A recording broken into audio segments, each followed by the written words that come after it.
Hello kids, welcome to Rapid Gyan. So today we are going to solve the exercise 1.3. Hope all of you have gone through the my previous video which is of the introduction of exercise 1.3 where I have explained the concept behind this chapter.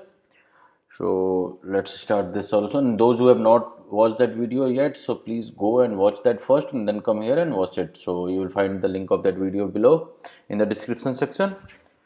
So let's start. So first question of your exercise is saying that you will have to prove under root 5 is an irrational number. So how you are going to prove? So hope you guys remember there is a theorem in your textbook. So what's the theorem says? Suppose there is a integer p whose square p square is completely divisible by any other integer a. Okay, if p square where p and is an integer is completely divisible by another integer a, then p will also be completely divisible by a, where you can say where p and a are integers. P and a are integers. Okay. So we are going to prove the first question, that prove that under root 5 is irrational. So how we are going to prove? As you remember, I have told you there is another method. So I will just write your question first. The question first is saying that you will have to prove, what you will have to prove? Under root 5 is irrational. Okay. So I've told you there is one method. That method is called method of contradiction. Method of contradiction. So what we do in this method of contradiction? So your method of contradiction says that you will have to prove something, you will have to assume something as wrong, and then you will have to prove that your assumption is wrong. For example, suppose you have assumed that sun rises in the west, and after that you somehow you proved that your assumption is wrong, means sun does not rise in the west, sun rises in the east. So that's the method of contradiction. So here under root 5 is a irrational number. This is what I will have to prove. So what I will do, I will assume that, let's assume that under root 5 is a rational number. This is what I am assuming. I am assuming under root 5 is a rational number. So if under root 5 is a rational number, so we know that I can write under root 5 in the form of p by q, where q is not equal to 0, where q is not equal to 0, and p and q are co-prime numbers. P and q are co-prime numbers. What do you mean by co-prime numbers? I have told you in the previous class. The co-prime numbers are those numbers whose HCF is 1, means whose highest common factor is 1. Means HCF of P and Q is equal to 1. So after that what we will do? This under root 5 times Q is equal to P. So squaring both sides, so what you will get? You will get 5Q square is equal to P square, and then Q square equal to P square upon 5. So what you are seeing over here, okay, what you are saying that p square, where p was an integer, is completely divisible by 5. So if p square is completely divisible by 5, if p square is completely divisible by 5, then p will also be completely divisible by 5 as per your theorem. So if p is completely divisible by 5, it means it's going to give me some integer c, correct?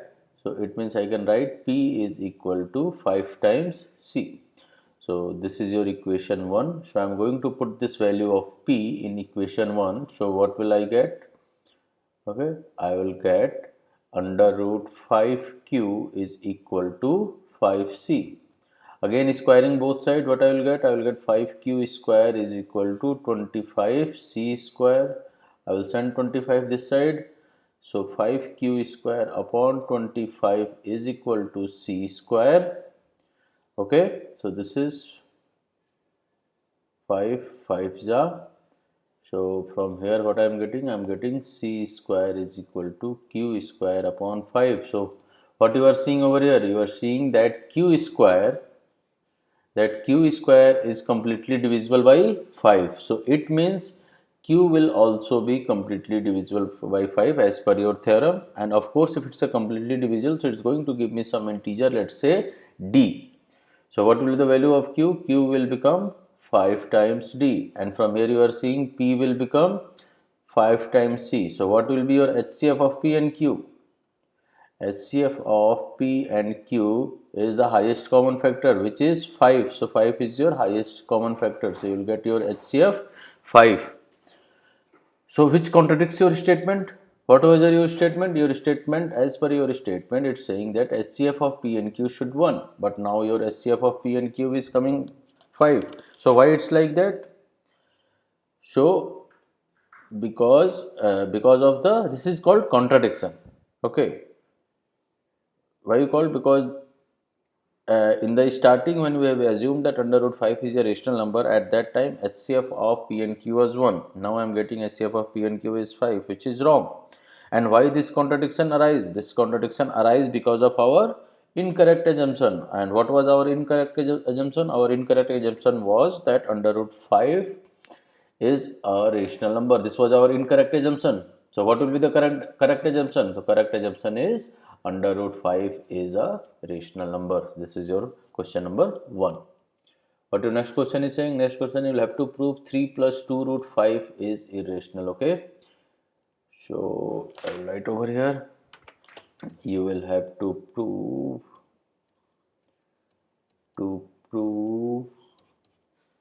what? 3 plus 2 root 5 is irrational. 3 plus 2 root 5 is irrational. How you are going to prove this? Again, by the same method of contradiction. So I will assume, let's assume that 3 plus 2 root 5 is a rational number. Okay, let's assume this. So I can write this 3 plus 2 root 5 in the form of P by Q, where Q is not equal to 0 and HCF of P and Q should be equal to 1, correct? So now I can write this 2 root 5 is equal to P upon Q minus 3, okay, which is equal to P minus 3Q upon Q. Then under root 5 will be equal to P minus 3Q upon 2Q, correct? So what you are seeing over here, beta? So you are seeing that this right side is your rational number. Right side is your rational number because it's written in the form of fraction, numerator upon denominator. What is P upon Q? P upon Q is nothing but it's a numerator upon denominator. It's a form of fraction. So this right side is your rational number and left hand side is your irrational number. So is it possible? No, it's not possible. So it means that our assumption is wrong. And what was our assumption? Our assumption was that 3 plus 2 root 5 is a rational number. This was our assumption, which is wrong. So what's the right assumption? Right assumption is this, that 3 plus 2 root 5 is irrational number. Alright, let's go to the next question.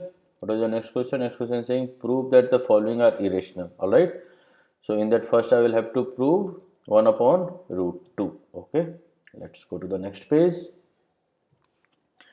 So now you will have to prove 1 upon root 2 is irrational. So how you are going to prove this? Okay, so in this case I am going to prove like this: 1 upon root 2 is irrational is, first again the same method of contradiction. So you will have to assume, let's assume 1 upon under root 2 is a rational number, correct beta? It's a rational number. So if it's a rational number, what we can do? We can write this 1 upon root 2 is equal to P upon Q, where Q is not equal to 0. And in this case, since you can see that this the number which you will have to prove irrational, that number is in the division form. So in the division form, and the denominator is a irrational number. So denominator is a irrational number. So in this case, I will have to take p upon q in such a way that q is not equal to 0 and p should also be not equal to 0. I will tell you why I have taken this. And also it's the same thing, HCF of P and Q should be equal to 1. So now if you are going to cross multiply, what you will get? You will get Q is equal to under root 2 P. So then Q upon P is equal to under root 2.